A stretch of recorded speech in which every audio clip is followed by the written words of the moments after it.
In those days, there was no king in Israel. Why would they say that? But every man did that which was right in his own eyes. Go to chapter 18, verse 1. When God keeps repeating himself, there is a reason. In those days, there was no king in Israel.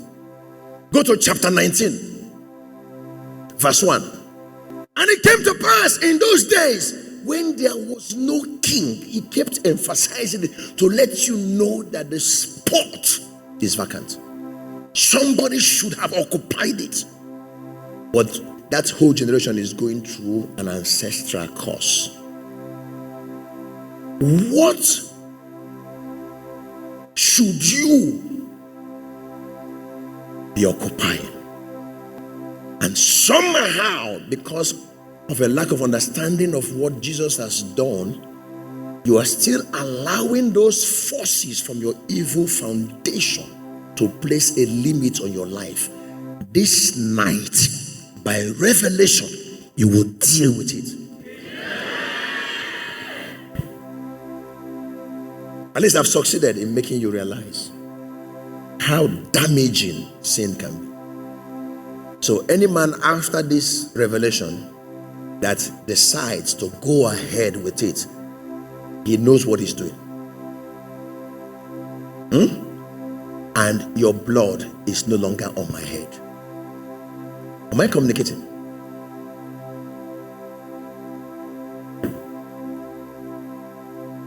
God saw this thing. Just like everybody now is we're just like, wow. We've shuddered and we're like, oh God, hey, am I losing my inheritance and different kinds of things? God saw. He knew that man would not live up to the expectation. And he knew he had to introduce his ultimate plan of saving mankind from such evil.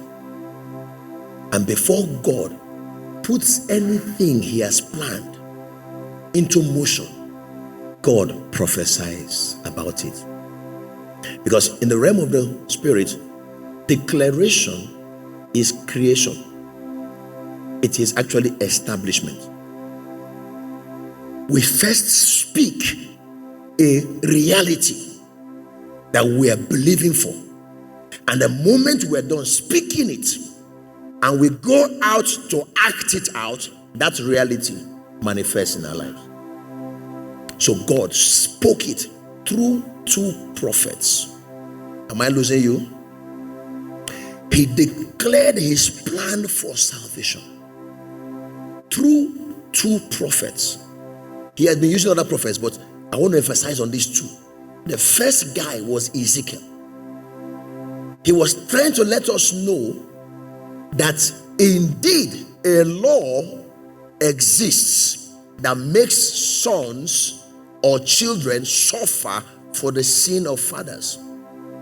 But God is now saying, I am going to deal with that law.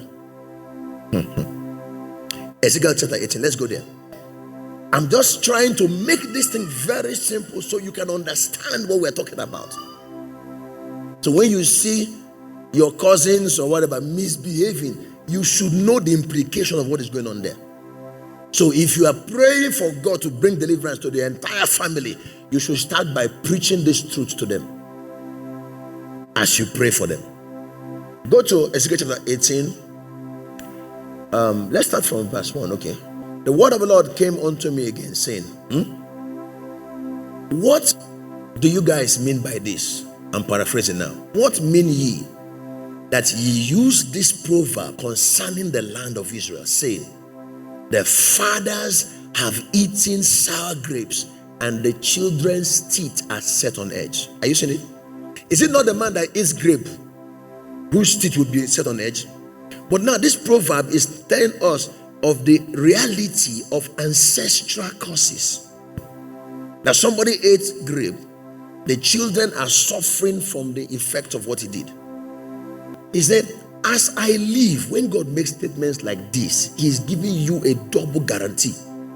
As I live, said the Lord God, ye shall not have occasion anymore to use this proverb in Israel.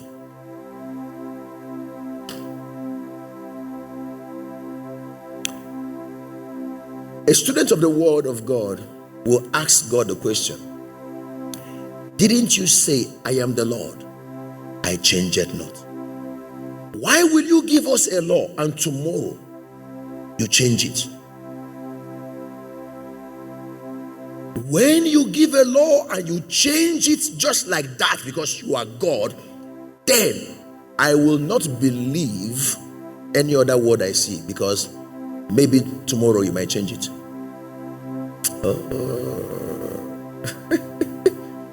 I'm taking you guys into my world, how I reason, because I reason kingdom way. That's how we reason. Because if you give a word and just change it without any legal reason for the change, I cannot trust any other word you give to me. So he can just say, today, give and it shall be given unto you. Good measure, press down, shake it together, run over, shall men give it to your bosom. And tomorrow you will now say, even when you give, you won't receive. How can you trust other words that way you will make? So there was a reason why he brought in this thing. When he was telling them, as I live, said the Lord, you will not have any, he wasn't saying from now. Through the other prophet, that's why the Bible says, in the mouth of 2 or 3 witnesses, a thing shall be what? Established. When a prophet prophesied, the Bible says he prophesies in part. That's why God does not only have one prophet in a generation. When a prophet prophesies, he prophesies the part God showed him. Listen to other prophets. They will have the same message, but different parts involved in the message. Am I communicating? So the message of Ezekiel is this: as long as I live, you guys will not make this statement. Because of time, go and read the whole chapter. He says, if a man sins, he said, all souls are mine, said the Lord. The soul that sinneth shall die. He now said, when a man is living a sinful life, he will be punished, he will be condemned and all those stuff. When his son lives opposite, lives a life of righteousness, that son will live. If that son's son lives in sin, that his son will die. God now made us understand that, listen, all we need is this: change the pattern. That sinful lifestyle of your people,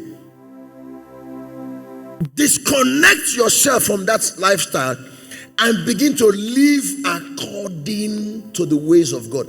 That's what I preached to you guys on Sunday about repentance. Repentance is 70% deliverance. If you can genuinely repent, you have accomplished 70% of the task of setting yourself free. The remaining 30% is just proclamations, decrees based on understanding. I don't care what they have tormented you with, whether your father buried a pregnant woman. This scripture says the soul that sins shall die. If you also continue with the ritualistic way of living, the same course will follow you. You turn away from that and understand what Christ Jesus did for you and live the life of righteousness. No matter what they did it can't affect you, because God said it. Somebody say, God said it. So when you go home, you look at it. Because if I delve into it now, it will take us like 15 minutes to address this.